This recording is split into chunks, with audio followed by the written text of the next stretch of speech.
Good afternoon, everybody. As Susan mentioned, I'm Amit Acharya. I'm the Executive Director of the Research Institute at the Marshfield Clinic Health System. I also serve as the Chief Dental Informatics Officer for the health system. But most importantly, I'm an infected clinician who has this passion as I grew up for integrating medical dental care, but also in my new role, kind of making sure that the research that we do is actually kind of brought in forefront of the clinical care aspect, but for our patients. We've heard about several, just want to make sure that,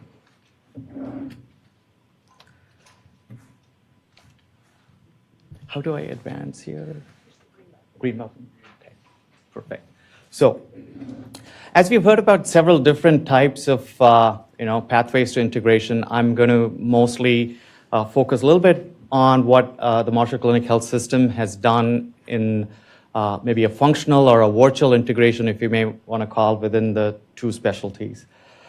Before I get into kind of some of the things that we've done with the electronic health record, I want to just provide a brief overview of the health system. The Marshfield Clinic Health System is in central Wisconsin. It serves in 34 different communities in central Wisconsin. There are 10 dental clinics as part of this. In terms of the unique patients, 328,000 unique patients that we care for, close to 3.5 million encounters per year. We are also a medical campus, academic location for the University of Wisconsin Med School. In terms of our primary service area, it is mostly, you see the red dots, if you're familiar with the Wisconsin map, central, western, and northern region of the state. Predominantly large physician group practice, which started out in 1916. One of the philosophy was kind of making sure that we kind of provide all different types of medical specialties to the people that we serve. And as that motto kind of continued and what we saw in our patients in the communities, the question around oral health kind of came to being. In 2003, kind of acting upon Surgeon General David Satcher's report, some of the leaders, including Greg Niche, some of you might know him. He's the executive director of the Family Health Center as part of the health system. Having very close conversation with the board of directors at the clinic kind of brought up this important question, access.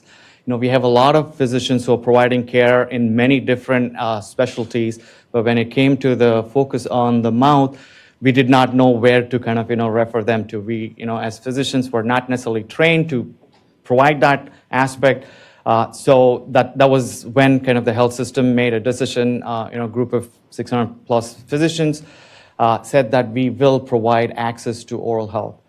In terms of the key priorities that were laid out was, regionalizing the care, kind of setting up the access infrastructure so that, our patients who come into our health system can also be referred and taken care of for their oral health aspect.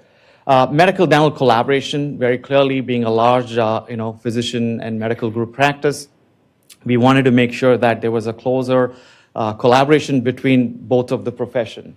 I'm not going to talk so much about the developing the workforce pipeline and, the whole motto that we don't leave anybody behind, including the veterans. There are some folks who are coming into the system, so maybe I'll take up another opportunity in the future to touch upon those. In terms of our dental access, we have currently 10 federally qualified health centers as part of the health system. As you can see here, that's the predominant primary service area. We've cared for close to 165,000 unique dental patients in the last 15 years. The operation started kind of a little towards end of 2002, and then we kept kind of adding additional dental center facilities. The model that we created was 5 dentists, and most of our dentists actually are general dentists. There's a group of about 40 plus and similar number of dental hygienists. So the model was, 5 dentists, 5 hygienists, and kind of almost 5 times the support staff within each of the dental centers, close to 20, 25 dental chairs. So as you can see, the numbers in terms of what we were able to provide in terms of, the unique patients, that's kind of come up to almost 60,000 unique dental patients on a given year. So we are in terms of the service area, we are close to being kind of full capacity in terms of providing care. But another point that I'd like to make is I think, we touched upon how important oral health is, but also from a literacy perspective, this is a fairly rural area that we care for, and very clearly the population that we also care for is 65 plus Medicaid. 10-15% of them are not even insured. So the literacy level is fairly low, and kind of the disease burden is something that we are still fighting. We would really love to kind of move to the preventive stages of how we tackle this, but I think within the larger healthcare system, that's some of the things that we felt was working closely with the physician care teams are going to be extremely important for us. I don't have to speak more about this slide at all. Oral health is pretty much connected to a lot of different systemic conditions. We could sit and argue in terms of the causal relationship, but we are very clearly from an associational perspective, or even from a patient perspective, for both the profession and many other professions. I'm not just kind of saying physicians and dentists, but all of the healthcare professionals need to come together because we need to kind of look at this from the patient's perspective. So one of the immediate areas that we started looking at in terms of a pathway to integration was, functional, or kind of from an information perspective. Is there a way for us to get these patients' information across the aisle from, medical providers and down providers? I alluded to the, 165,000 patients that we have cared for in the down centers. Almost 90% of those patients are also our medical patients. Up until 2010, we were on disparate EHR systems. We used our own medical record and then a proprietary down record, but we didn't feel that was the right thing to do because we were keeping the data in multiple places, synchronizing the medical information, the data provided to the medical providers and down providers. There was a lot of kind of inconsistencies, and for the pretty much removing the burden off of the patients is kind of what we really looked at. And when you look at some of the information that the medical providers and down providers actually kind of really look at, there is a lot of common information that we rely upon, and somehow it becomes the burden of the patients to kind of make sure that their medical providers and down providers are well informed of what's going on. But within the electronic integrated record, we felt at least for those common patients, we could be helpful. Informatics has been kind of, in the backbone of our health system. It's a 60 plus years of work that's gone on in, central Wisconsin within our health system. The first health project was in 1950s. Some of the coded medical diagnosis goes back up to 1960. So as researchers, we have really kind of, access to longitudinal information of this, patient population. And I want to kind of point out, in 2010, we decided and we went live with an integrated medical dental record, and I'm going to talk a little bit about it. As we started off with the integration approach, we wanted to better understand from our large physician group practice in terms of, what are some of the oral health and dental information that would be important for them to access to provide better care. So we methodically studied that through some surveys, focus groups. We sat with almost close to 65 plus medical providers from different specialties, and we kind of asked, is it really important for you to be providing effective medical care in terms of really having access to the dental information? And this is some high level kind of information that I wanted to share. Different expertise, very clearly you see, the cardiologist, urgent care, family medicine, neurologist, OBGYN, probably a little on the lower end, but, oncology. These were some of the predominant medical specialties who kind of said, yes, we would, it's very important within our practice, and there were a lot of other feedback that they gave, which really enabled us to be designing this, integrated record. We also asked them, okay, what type of oral health information would be beneficial for you within your own practice? And in terms of some of the feedback that we received, oral health status, we wanted a quick glimpse of, what's the person's oral health status, treatment plan, what's being planned, what's done, dental problem list, dental diagnosis. Obviously, our physician colleagues being very diagnostic centric, unlike in the dental world, dental surgeons are mostly thinking about diagnosis in a cognitive level. We are already jumping to what needs to be done. We kind of went around and wanted to get a good feel for what are all the different dental information, as you could see, and it was very clear based on the feedback we received. We don't know how to read dental X-rays. We don't want to know about your odontograms, and so those were some of the comments that we gave, which is very much appropriate, I think, for the practice. So based on the feedback, working closely with our health IT group, it's a group of about 300 plus, folks within our health system, the research team and the clinical leadership team, both from the medical and dental, we started tackling each one of these, and even to this day, it is an ongoing process, because I think, the integration is not complete until all of the different aspects are really well taken care of, and maybe even the word integration needs to be removed, by saying integration, it's two pieces we're talking about. So we developed a kind of oral health summary. So if a patient had a dental appointment, by end of that evening, there was an automated summary of, who the medical provider was, who the dental provider was, what was the reason for the dental visit, their periodontium health, and a little bit of, information in terms of what was really planned in the treatment plan would be made available to all the physicians. Obviously, those physicians who are caring for these patients will access those, but it's part of our combined record. Very similarly, we wanted to make sure that there was a culture of capturing dental diagnosis. Some of our, my dental colleagues here will kind of appreciate the fact in terms of, how much of a challenge that is, because we are mostly tuned to looking at the CDT codes, the procedure codes, more so than the dental diagnosis. And I think one of the speakers earlier this morning kind of mentioned in terms of even if that were to be submitted, what use it, but especially in our integrated medical dental practice, that is extremely important because some of the physicians are really accustomed to looking at the diagnosis. So within our electronic dental record, we made sure that along with the procedure codes, the providers also selected a reason for which they were actually doing a dental procedure. And that was then kind of, made available within we have a common repository of problem list, where irrespective of whether you're a cardiologist or a OBGYN or a dentist, you have access to. And again, these are all test patients, so please do not look at the actual content because there's some bitten by duck. There is an ICD-9 code for that as well. But it's a common place where a provider could actually go and really look at what were the dental diagnoses, what were the medical diagnoses.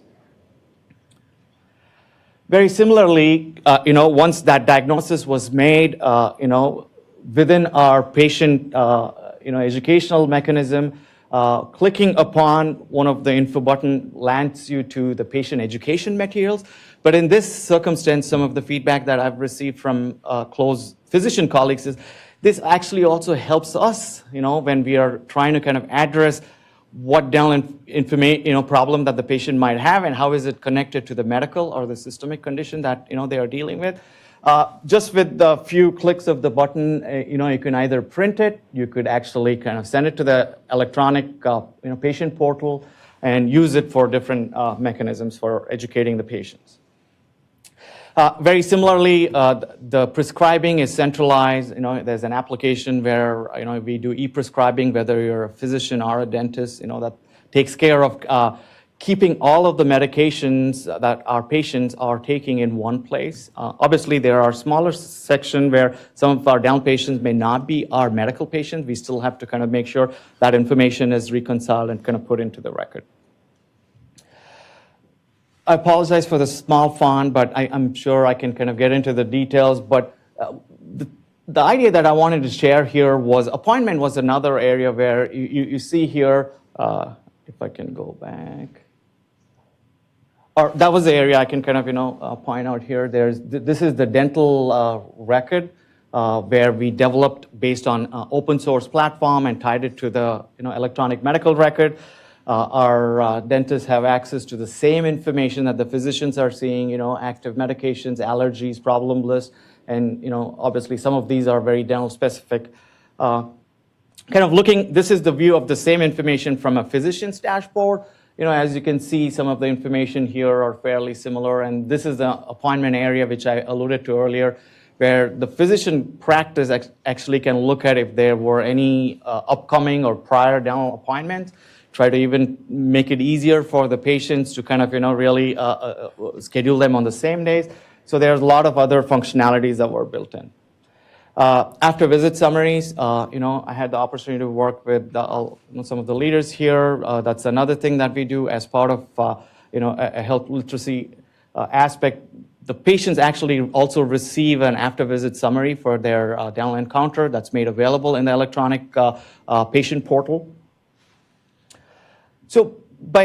And this work continues within our health system. So we are now able to provide this integrated record to well over 140,000 unique patients. I really wanted to thank Delta Dental of Wisconsin, who funded some of the initiatives. And this is, as I alluded to, an ongoing process within our.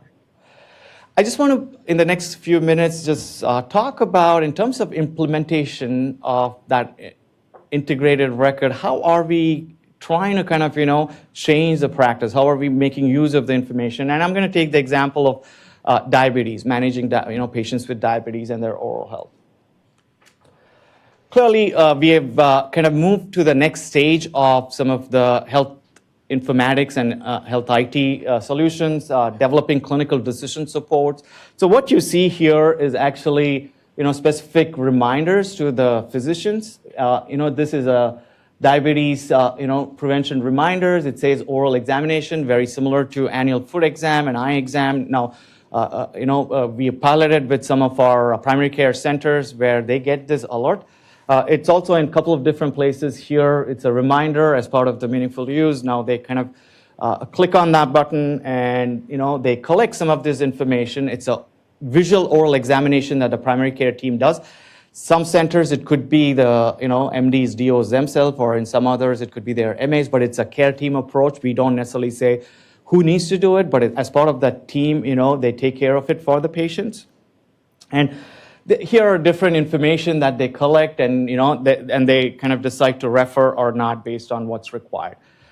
Just from data from a couple of our different sites, geographic sites, this started out in 2014, but as you can see, these are two different communities where our primary care is, and these numbers have been kind of going on. Now it's become a standard of care for them, where the primary care practice actually kind of does that, even without really saying that we don't want to do it. Initially, that was what was going on. Clearly, some of the oral exams conducted, or for the diabetic patients, almost 5,000 has been done. In some instances, they choose not to. Some of the referral, it's not a cold referral, but a hard referral. We're using a clinical referral manager. These referrals are put into whether the dental practice or medical practice, so that we can close the referral out. And there are mechanisms in terms of who referred for what, and there's even care coordinators who kind of say, okay, we tried to reach the patient to schedule this, couldn't, and then after a specific number of times that get closed out. So it's kind of like almost a list that we go through. Here from a dental practice perspective, we piloted kind of looking at specific dental phenotypes and measures and really telling that this patient may be diabetic and would suggest a blood glucose screening. We tried that. There were some challenges in terms of moving forward, but as part of that, once the dental providers click on it, there's a whole lot of other information. The blood glucose level itself gets filled in the integrated record that's available for the physician's team, and then they may choose to refer based on that. I had the opportunity to kind of work with Dr. Lamster here in the audience and Dr. Lala. This was a NIDCR funded study. We really tried to replicate the model in terms of some logistic regression that was done on the northern Manhattan group. We did that in the Wisconsin population, and very clearly there's a lot of dental specific data that could be utilized to better predict dysglycemia. So we took a next approach, and now we are piloting key alerts again without actually having to even do the blood glucose based on some of the routinely collected dental data. It could be kind of a referral into the medical practice. And I know I only have 30 seconds more, so I'm going to be really quick. From a research or data perspective, this integrated amount of information is a gold mine to be kind of doing a lot of QI type of work. Marshfield was involved in the primary, physician group practice demo, helped save close to 100+ million for CMS in terms of some of the chronic conditions that were looked at. But from an oral health perspective, we are now in the process of looking at for each of these chronic conditions, there is an oral health element. So this is an example of oral examination for the diabetic patients. Can we measure that? Can we attribute it to the physician practice and so on and so forth? Another one from the dental perspective, utilizing all of the clinical data warehouse. Our dentists now actually have a live feed in terms of their patient population, how many of them are diagnosed with different diseases or conditions. These are physician diagnosed information that are coming straight into their dashboard so that it can help them ask different questions as they kind of deliver care. I just want to take maybe 30 seconds more and share a couple of provider feedback. One of our provider kind of shared, patient living in Clark County was referred to Ladysmith Dental Center by an oncologist. His cancer treatment were negatively impacting on his oral health status, and as a result, he began losing weight. The patient was initially scheduled for an emergency visit and follow-up dental care. All of his teeth needed to be extracted, and he was fitted for dentures. To date, the patient has improved his oral health and has gained, 10 pounds. Very similarly, here's another example where our provider just shared, I had a patient yesterday that I needed to update his blood pressure, and he said to me, I thought that it seemed dumb that you would take blood pressure at the dental office until I had a friend of mine come here, and you guys took his blood pressure in hygiene, and I wouldn't even see him. You sent him right over to the emergency room. Good thing you did. They took him into the emergency surgery. I guess they said he was ready to pop. So these are kind of the feedback that we get from our medical and dental providers, and we still have a long way to go. And the challenges and the opportunities are kind of ongoing, and we are closely working with different entities within the health system. But I really wanted to acknowledge DentaQuest Foundation, NIDCR. We also have access-related funding from HRSA. And the Delta Dental of Wisconsin, and the National Interprofessional Initiative on Oral Health for funding a lot of the work that we continue to do. So with that, I just want to leave you all with a quote here. Thank you so much for this opportunity, and the highlight on this very important topic that the National Academies is taking. So thank you.